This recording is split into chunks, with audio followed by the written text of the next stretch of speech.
Hey, what's up? I got some more lore content for you guys. Riot has been so generous as to update us with 7 beginner decks for new players to hop into the game and start playing different strategies. I've already covered a few decks, so make sure to check out my last video, but for now, here's even more stuff to try. Whether you're a brand new player, a returning player, or someone who's a little tight on resources, then this video is for you. I'm going to break down how to unlock the new beginner decks, and what some modified versions will look like so that you have a refined list to work towards. As per usual, each deck code will be in the description below along with the Mobalytics links. Before I get into the video, if you're new, please consider hitting the subscribe button to stay up to date with my content. I also stream on Twitch often, so check me out over there if you're looking for live gameplay, and also consider visiting my Patreon if I've helped you at all during your lore journey. With that, I hope you enjoy this video. Here's a quick tutorial on how to import codes for new players.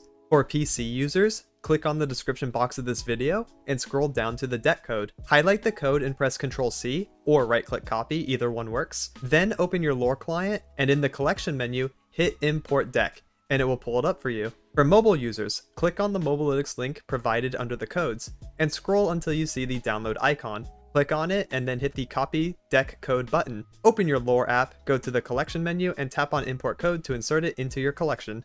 So you actually have to unlock these decks yourselves for now.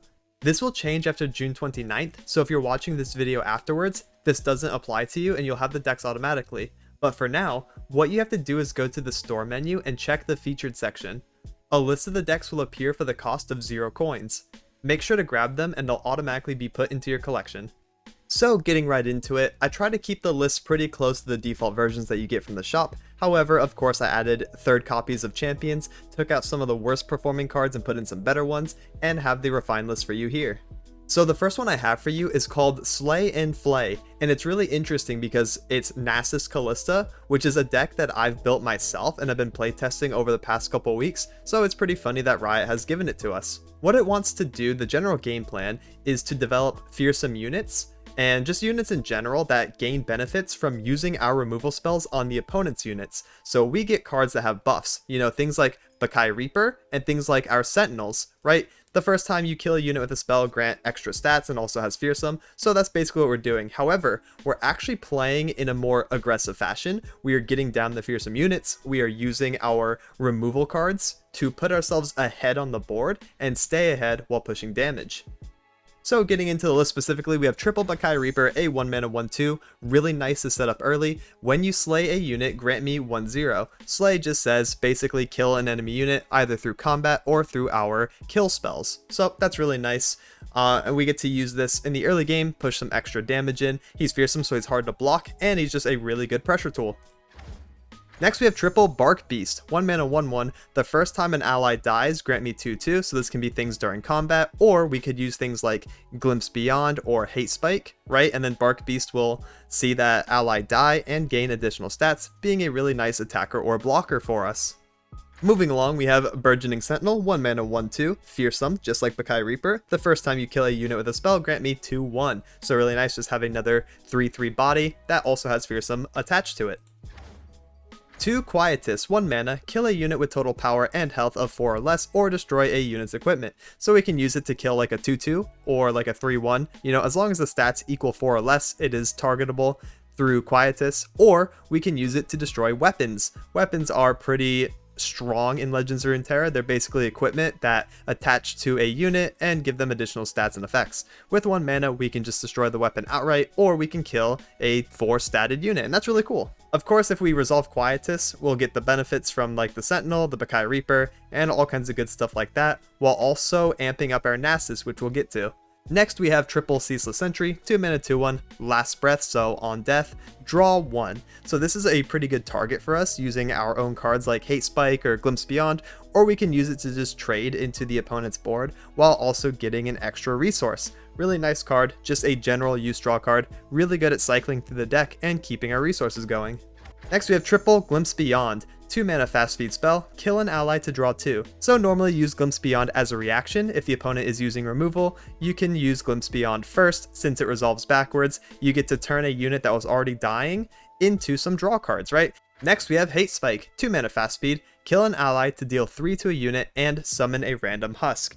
So husks are basically little 0/1 dudes that sit on the board. They can't do anything, but they do have a keyword attached to them, and when you play a unit later, you will kill the husk with the unit, and then the unit will gain the stats of the husk and also any keywords that were on the husk. So it's really cool. We use this as removal, and then we can put like extra stats and keywords on our champions like Kalista or Nasus, and that's really nice while also just being synergistic with the deck, since the main thing we want to do is slay both enemy units and also our own units.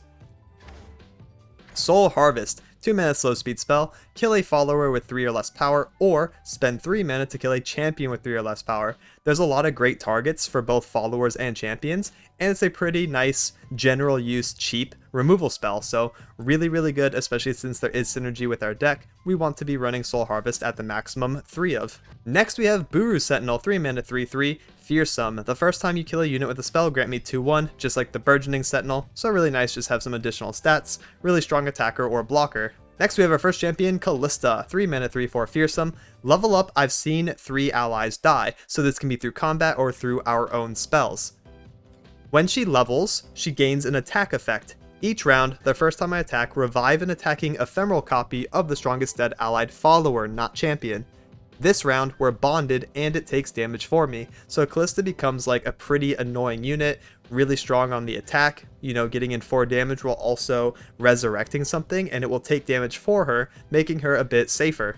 Her champion spell is Black Spear. If an ally died this round, deal 4 to a unit, so if you have additional copies of Kalista, you get a pretty nice removal spell, so that's really good too.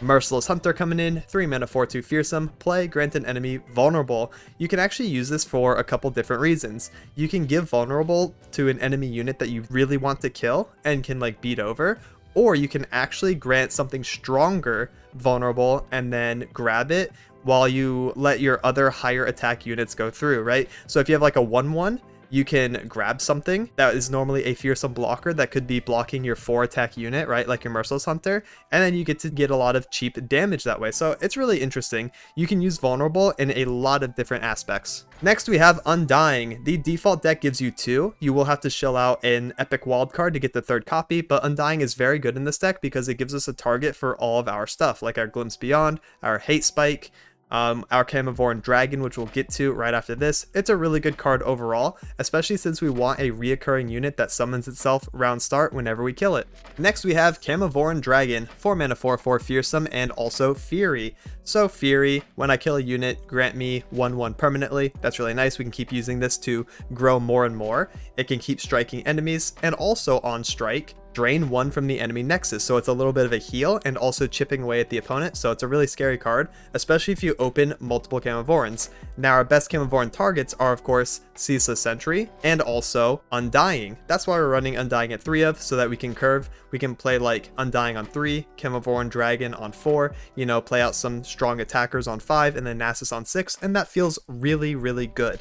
Speaking of Nasus, 6 mana 3/3, however, I have +1/+1 for each unit you've slain this game, so this counts as slaying the opponent units and also your own units, right? In case you use the Hate Spike, the Glimpse, as long as you're doing the killing with the spell, Nasus counts it even if it's for your allies. So Nasus is going to get up to like an 8/8, you know, maybe like a 9/9 pretty easily. However, when he strikes for 10 damage, he will level 10 or more. I have 1/1 for each unit, just like normal. However, enemies now have -1, just like as a passive, and that's really good because you have Fearsome, and you have Fearsome on your other units. Now, enemy units can be, you know, like 2 attack where they're supposed to be 3, and they can't block you anymore since they have the -1. That's really strong. Nasus also has Spell Shield, which gives him even more protection and makes him a stronger top-end card. He can level up again if you restore the Sun Disc, but that's a completely different deck, and that's probably for another day. Really fun deck too though. Extra copies of Nasus become Siphoning Strike, which is really broken if you can resolve it. It's kind of like a blowout card. It's going to be really hard for the opponent to come back from if you do manage to get this off. Because if you strike with Nasus already at 10, then boom, he's going to level, gain more stats. Your Kalista is also going to be tankier and dealing more damage, so it's really scary. And that's it for the deck rundown. Now here's a live commentary game so you can see how the deck plays out. I'll be giving context to why I'm playing certain cards, and hopefully it gives you a good feel on how to play the deck. So getting right into the example game, we have Bard Karma. Pretty annoying deck. I don't like these regions. I think they're pretty strong into us, so hopefully we can get out some damage and just close out the game. So let's start with Burgeoning Sentinel. We do have Glimpse. I don't think Glimpse is very good in this matchup because they don't have a lot of removal, so we're not going to be able to use it reactively. We can sit on Undying on 3 and Chemovoran on 4, which is one of our better curves, so I'm happy about that. And we also have Nasus in hand, so we can keep track of his stats. Go ahead and Burgeoning Sentinel. I'll learn soon.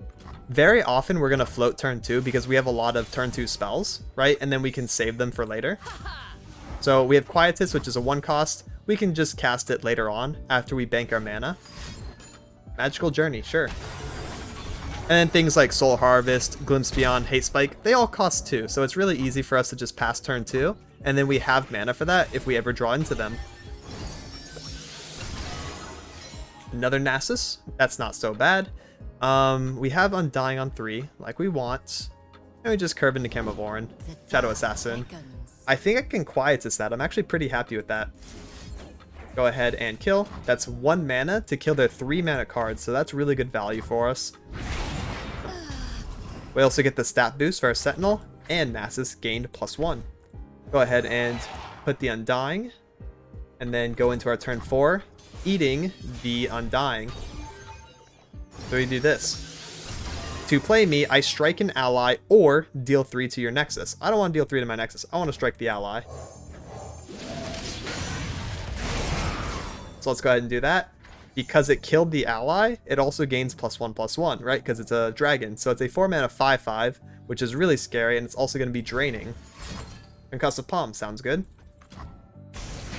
Warrants the response right away. Let's also trade our 1-drop into their, 4-cost card that they played. That summoned a unit, so that's good. Get rid of that. Our Nasus is at 6. That's pretty good. Got the Undying back, which is just a reoccurring threat for us. It's very scary. Now we're going to play Bakai Reaper and also our second Chemovoran Dragon. Their Mysterious Portal hit a Buru Sentinel, so that's a free 3/3 for them. However, we're just going to have a really strong mid-game push. Arma. She's also been hit by a Chime, so she's a 5/4. Alright, let's play the Bakai Reaper. When you slay a unit, grant me 1/0. We want to make sure we play that first before the Chemovoran Dragon so that he sees the slay proc. So there's actually a little bit of nuance to this deck. You have to do things in the specific orders to make sure you maximize your buffs. So we do that. That's 2 dragons, also the Bakai Reaper, and round start we're going to have a 4/4 Undying. So yeah, we're going to be very strong next turn. I feel like realistically we can also get the Nasus down just for like maximum attack pressure. Because it should be pretty hard for them to answer this with 6 mana +1 in the bank. And Vortex. Alright. So this is interesting because this deck also needs to attack in the right order. So we're going to attack with the dragons and then the Undying. We also want to attack with Bakai Reaper and Nasus on the right. That's because if we do any strikes during the combat, they gain buffs during the combat, and that's really good for us. So we should probably do like Bakai Reaper and then just Nasus on the far right. Bakai Reaper on the right also works too. But yeah, we just want to make sure we attack with everything else on the left, and then these guys on the right because they gain stats while the strikes happen, right? In case they kill anything, and that's really good. So make sure we play optimized here. Like I mentioned with the ordering nuance, there's also attack order nuance, and that makes the deck pretty fun to learn. Concussive. Alright, second Concussive Palm does make sense. We're still pushing a lot of damage, but they're stalling us pretty good in typical Ionia fashion. Alright. Nasus is now an 8/8. We can try Siphoning Strike, however, I feel like they're probably just going to deny it.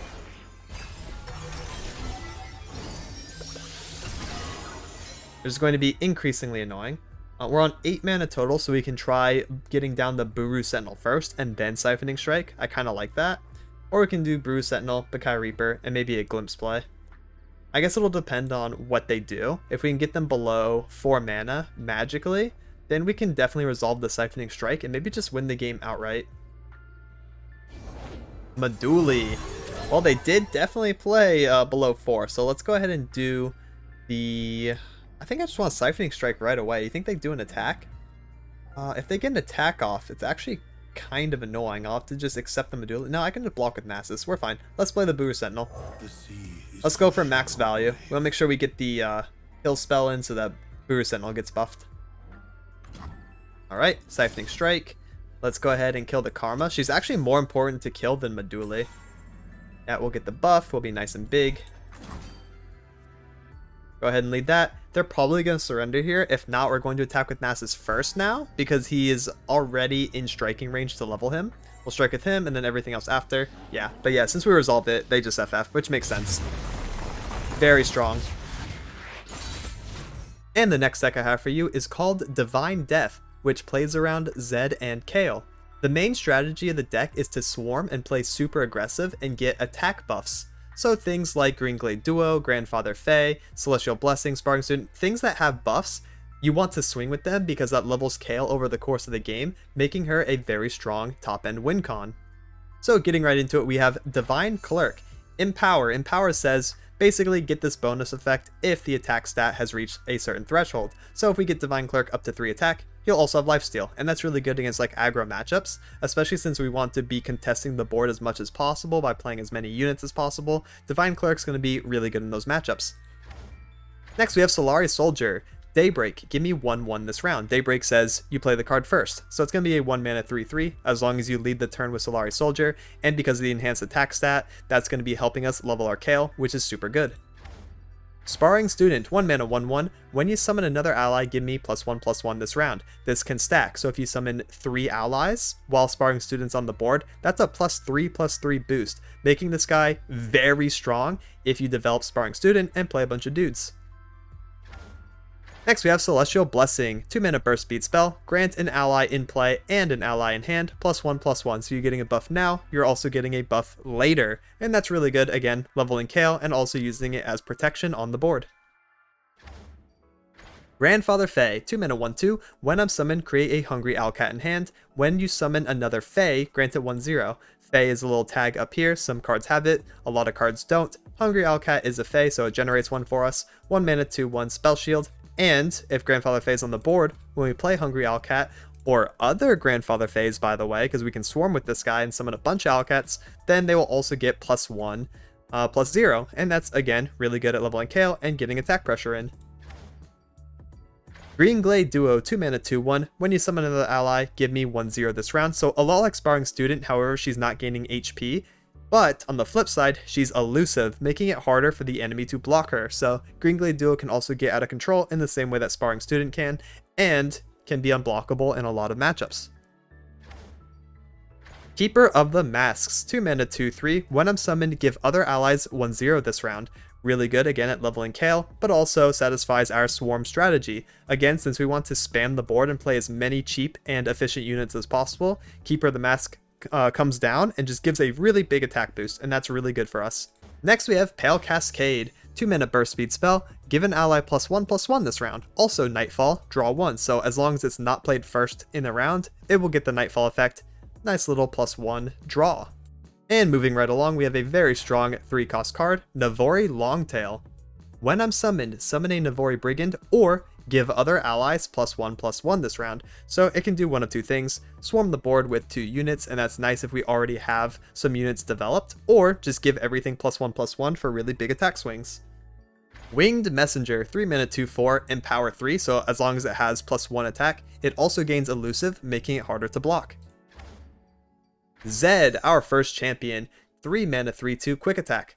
On attack, summon an attacking Living Shadow with my stats. So during the attack call, you're also going to get an attacking 3/2 that dies after it strikes or when the round ends. And it's just really nice at getting some really cheap attack pressure in early.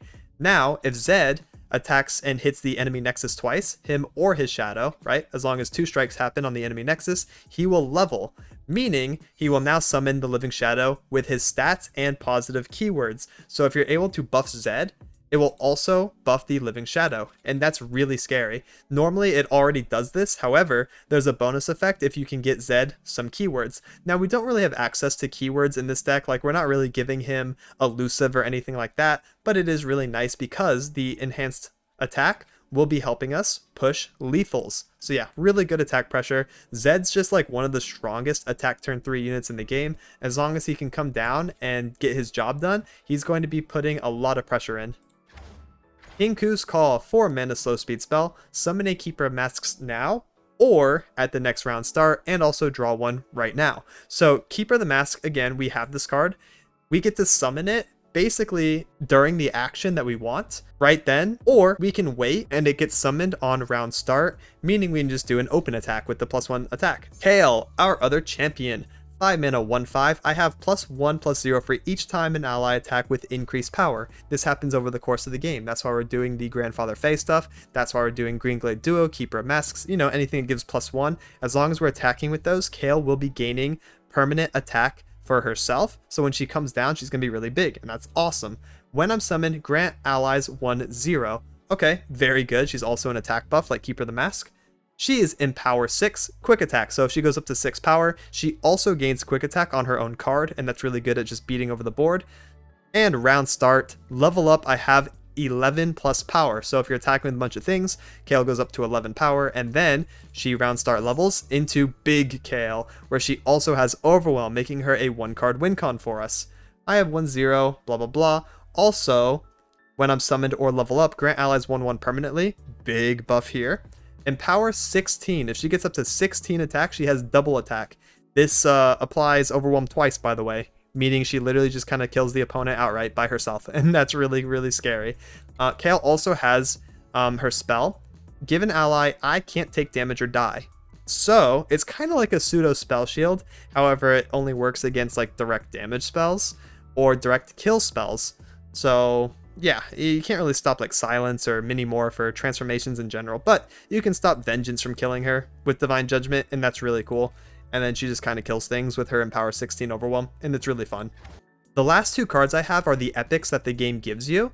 I wanted to keep them in for flavor in case you are a new player and you don't have access to a ton of epics, but you want to play the ones that the game gives you and you don't know how to replace them. So I just kept them in because they're actually pretty decent. It's Mahira, Aspect of Justice. Round end, grant allies in play and in hand 1/1.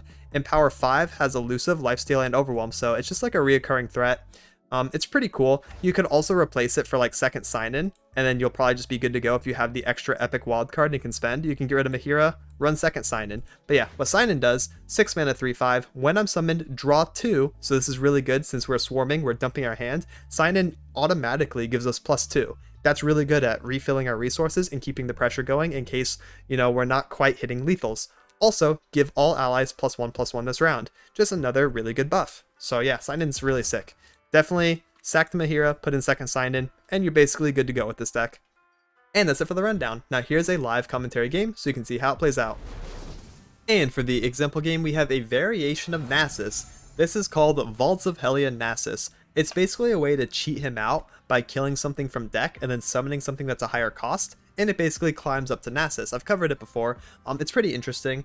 We want to just swarm and play super aggressive into it. So we have Sparring Student on 1. We could do Solari Soldier on attack 3, meaning we don't play Longtail, but we could. Because we could also do like Soldier on 1, set up Sparring Student on defense, and then play Longtail with Brigand. That sounds good too. So let's just mulligan away Kinku's Call, and then we'll figure out our turns 1 to 3 based on what we draw. We got Zed. Zed's good. I want to play Sparring Student on turn 1. Because I want to set this up. I want to make sure the Sparring Student, the Green Glade Duo, and the Zed are all going. Because we're going to have a very strong attack turn 3. So let's go ahead and pass so we don't swing with our Sparring Student. Oh, and we have our second champion too. So this is going to be really nice for us. We'll go ahead and play the Green Glade Duo.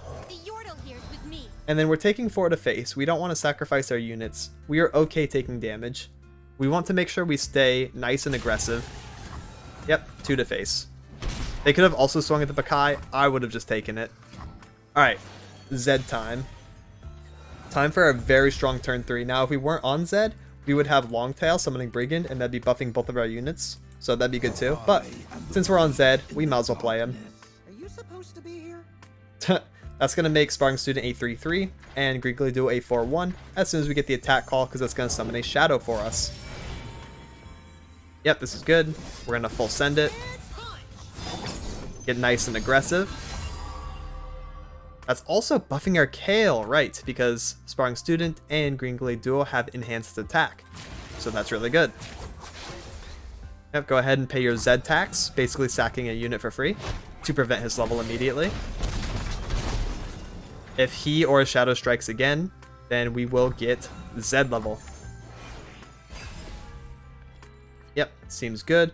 Let's play Soldier as first action, and then we could also do Longtail this turn. Vaults makes sense. Soldier. Raise your weapon, Sunwood.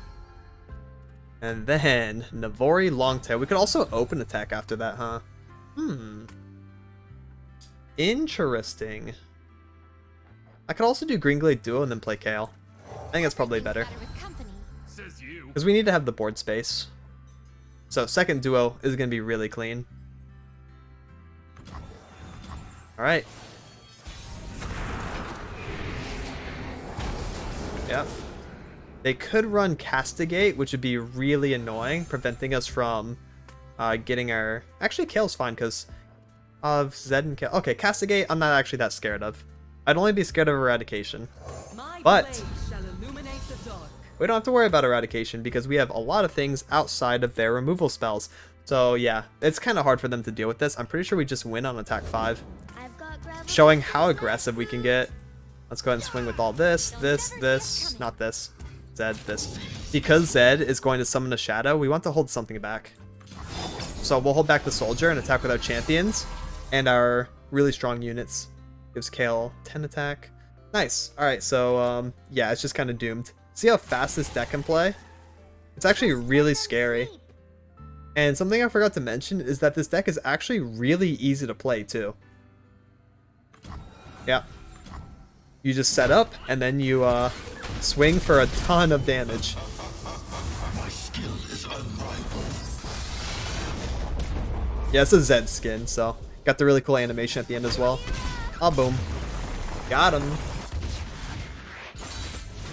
And the last deck I have for you is called Shrooms and Booms, featuring Teemo and Gnar. The main theme of this deck is to plant traps in the opponent's deck. The traps are poison puff caps, so they attach themselves to opponent's cards, and then the opponent takes damage based on how many poison puff caps are on said card at round start or whenever they draw the card that has the puff caps on them. We have a lot of ways to put poison puff caps in our deck, like Dart, Teemo, Clump gives us a Mushroom Cloud, which does it, Puff Cap Pup, and stuff like that. And the reason we want to do this is because if we damage the enemy Nexus via any striking or with poison puff caps, then the other half of our deck basically gets to do a round end level up. So Bitsy Lizard, round end, if you've damaged the enemy Nexus this round, transform it into Lava Lizard. So you get a bunch of stats and you get just a really scary unit for damaging the opponent's Nexus. And we're going to be wanting to do that over the course of the game and basically winning out with really big dudes and a lot of direct damage to the opponent's face. So it's a really interesting deck to play. There's not a lot of decks like this in Legends or Runeterra, so it's very unique. Going through the deck specifically, we have Poison Dart, deal 1 to anything. This can also hit the enemy Nexus, allowing us to get our round end transform effects immediately, and also plant 3 Poison Puff Caps into the enemy deck. Teemo, our Poison Puff Cap mascot here, 1 mana 1/1 elusive. Nexus Strike, plant 5 Poison Puff Caps in the enemy deck. He levels up if you planted 15 or more Poison Puff Caps, and then on Nexus Strike, he doubles the amount of Puff Caps in the enemy deck. Meaning, if there's like 20 Puff Caps in the opponent's deck, he bumps it to 40 immediately, and that's really, really scary. If he resolves 1 leveled up attack, it's basically game over for the opponent because they're just going to take so much damage over the course of the game. It also renders any draw cards that the opponent wants to do basically useless because they'll be damaging themselves whenever they use their draw utility. Extra copies of Teemo become more puff caps, so that's really good as well for the win con. Bitsy Lizard, like I mentioned earlier, round end, transform me into really big lava lizard. It's basically like a Pokemon. It goes through an evolution, and that's really cool. I tend to call Gnar's units all Pokemon units. So yeah, this is basically like our Charizard, alright? We gotta get our Charmander to Charizard. We're skipping Charmeleon, we don't need that guy. Next, we have Clump of Wumps, 2 mana 2/2. When I'm summoned, create a Mushroom Cloud. So, more puff caps. Yummy.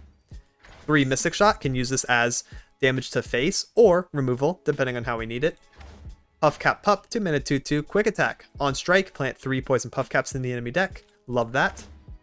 Stone Stackers, 2 mana 2/3 impact. So something I didn't mention before on Bitsy Lizard, we have a keyword called impact. When this strikes while attacking, it deals 1 to the enemy nexus immediately, and that allows us to also get our round end transform effects in case the enemy doesn't take a puff cap damage, or if they just full block us.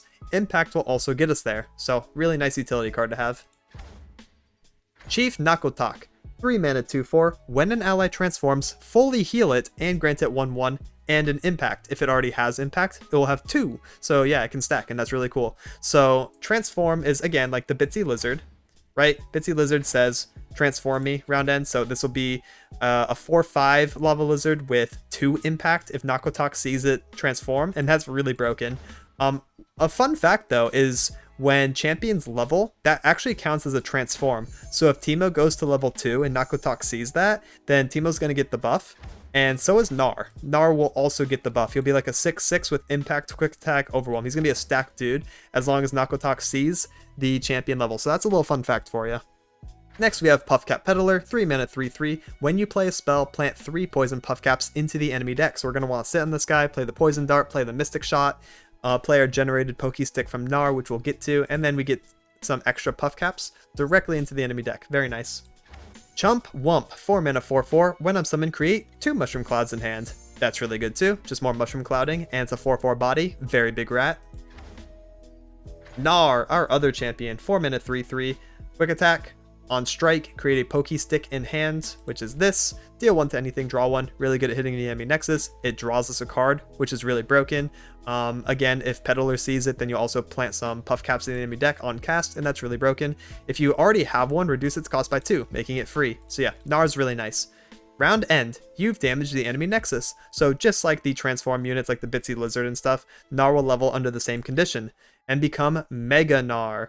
When I level up, grant the strongest enemy vulnerable, meaning you can grab it and kill it. So that's really good in case the enemy is sitting on a champion. You can just kill it later. Round end, if I've seen you start the round with the attack token, transforming back into Gnar. So he goes back into baby form. Keep that in mind. That's basically how that works. Moving on to Teeny Dactyl, one of the strongest cards in the deck actually. 4 mana 4/3. Round end, if you've damaged the enemy nexus this round, so just like the other transform effects, transform me into Pterodactyl. Pterodactyl is a 4/6/5 with impact. Round start, deal 1 to the enemy nexus directly. So round start, he's going to be hitting them for 1, meaning he facilitates all other transform effects. Now Gnar will see that, Bitsy Lizard will transform round end, and the other transform cards as well. So Pterodactyl just basically does it all. Really, really good. You want to get this leveled as soon as you can. Spotted Toad, 5 mana 4/5. Round end, if you've damaged the enemy nexus this round, transform me into Giga Chad Gromp. So yeah, Giga Chad is really sick. He's a 6/7. When I transform, deal 1 to all enemies. This does not hit the enemy nexus, by the way. This is just all enemy units. So it's a nice little AoE board clear. If the opponent has a bunch of things at 1 HP, like surviving from combat, things that you whittle down with the Pokestick or Poison Dart, then Giga Gromp will just kill them. And that is insanely Giga Chad of it to do. Next we have 2 Hexbliterator, deal 6 to a unit. If it would die, obliterate it instead. Alternatively, you can also run Minimorph. It's just that the game gave us Hexbliterator, which I think is interesting, but Minimorph will basically do the same thing and probably be better in some cases where Transform is better than deal 6 obliterate, but it just kind of depends on the unit that you're targeting. Of course, Minimorph will be better into Nautilus and stuff, but Hexbliterator will be better into other things, so you can just kind of like pick and choose which one you'd rather have. But yeah, deal 6 to a unit. If it would die, obliterate it instead, bypassing the graveyard, so no last breaths effect. If it has a weapon, it also removes the weapon immediately because that's how strong Obliterate is, so really good card. And then we have Mini T to round out the list. It's an epic. I'm really glad that the game gave us 2 Mini T because this is a pretty fun top end card to play around. It really makes people mad. So if you're playing this deck, make sure to get Mini T leveled and make the opponent surrender. 7 mana 6/6, round end. If you damage the enemy nexus, just like the other ones, transform into Mega T. 7 mana 8/8 impact, round start, transform the strongest enemy into a 3/3 Mini T, silence it. Also it can't block, so it's absolutely insane. If you resolve this card and it hits even one of your opponent's units, they are going to be very unhappy campers, probably surrender outright. Very strong effect. If you resolve, 2 round starts with this thing, you probably won the game, so the opponent is going to immediately Alt F4 and throw their monitor out the window. But yeah, that wraps it up for this one. Now here's a live commentary game so you can see how it plays out. And for the example game, we're going to be fighting Barrier Boys. Guest starring Garen. But yeah, Barrier Boys are Shen and Jarvan because they both have Barrier. And the deck plays around Barrier, so that's really fun. I don't know what Garen's doing in here. He's literally just like appearing. For fun, go ahead and Teeny, Hexblade, Mystic, Clump. Okay, let's keep Clump. Probably not Teeny. I'd like to play Teeny though. Teeny on 4 is really broken. I think it's actually the best card in our deck. So yeah, we can keep it and then probably get Poison Dart. We got Mystic Shot. We can do Mystic Shot Teeny on 4. There's Poison Dart. Alright, so we're perfectly good. We can just play Teemo on 1. Since we are gamers, we open Teemo on attack 1. Get the early puff caps in there. Yep. And then we'll do Clump of Wumps on turn 2. Probably full float turn 3. And then go into Mystic, Poison Dart, and Teeny on 4. Because we'll have mana to do all that. You're covered. Naked Bright Steel Protector. No effect. Play Clump. If they attack, we trade with Clump. If no attack, then we just go next turn. Alright, sounds good. And then we will probably just open attack with both, right? We could also lead with Poison Dart. And then they could play something on 3 to defend. So, oh, they could also play Blocking Badger Bear. We don't want to give them an action to play their units, so let's just open. Blocking Badger Bear can block our Teemo. We don't want that. No closer. Yeah, so we'll just go ahead and take our open attack here. Warm up. Wow, it lives. Sure. We'll finish it off. Poison Dart. Alright, cool. So now we can level Teemo whenever we want with Mushroom Cloud, now that he got that Nexus Strike in. Boom. We'll just hold it. No shroom damage, so that means we're going to have to shoot face if we want to level our Teeny round end. Ah, there's the Blocking Badger Bear I was talking about. Alright, so it's Teeny. Hopefully they're not on like single combat. It'd be kind of cringe. I want to make sure my Teeny actually levels, because if it does, we could just win the game outright. We're also going to be leveling Teemo from this, funnily enough. A little bit of a bonus there. Ooh, quite a collection. You can always check the opponent's deck how many puff caps they have, so they have 16 right now. Teeny's also going to round start Spit with the effect here. Blet. Quick little damage. Hex Splitter is really good. It's actually like really good. I kind of want to open attack though. Obviously we can't attack with Teemo because Blocking Badger Bear can block elusives and that's really cringe. So let's just get the Pterodactyl. Boom, big damage. Yeah, we don't want to develop because they can always play barrier stuff like Shen and that blocks us and that's cringe. Yeah, exactly like that guy. That's what I'm talking about there. Puffcat Peddler is probably the best here.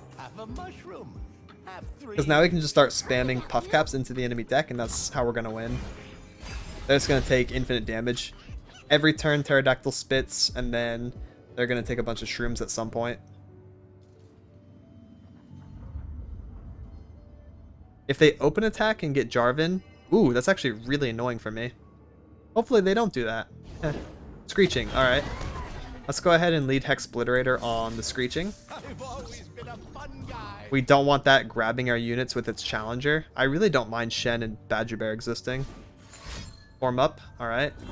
That means we're also going to have to commit a Mystic, which is fine. I was kind of already okay with that this turn anyways, in case Jarvan came down, we could deal with him. So that's perfectly fine. Shen, Badger Bear. I'll block Shen with Pterodactyl.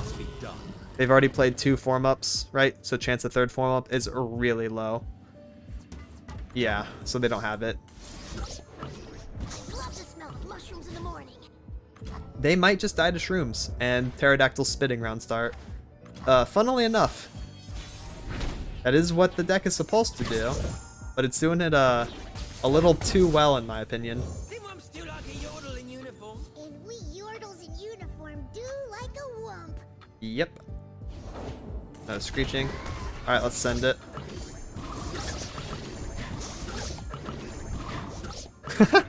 Alright, yeah, let's full send because we basically just win. 4-4-2-2. I don't know how you're blocking Pterodactyl. 3-3 to 3-5, 4-4-4-5, and I win.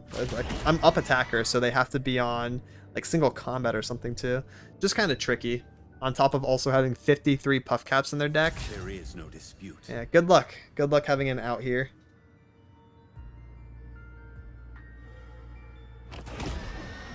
Oh, we might be seeing a single combat. There it is. Single the rat. Single combat my rat. And it killed my pterodactyl. Hey, they're still in it. Double form up, single combat. Just some nice Demacia spells. However, don't worry. We got the puff caps on our side. Oh, and then the top deck Mystic Shot for the style lethal. Okay, so if they're on Nopify or Deny, then they can live. If not, that's very stylish.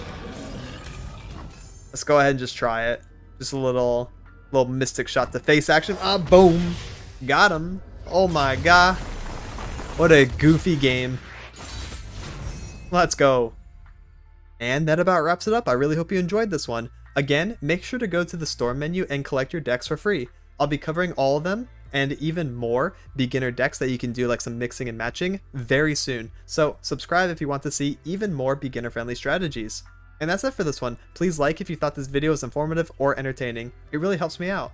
I'll be releasing more deck profiles, guides, gameplay highlights, and meta reports in the near future. Thank you so much for watching and have a good one. Laters!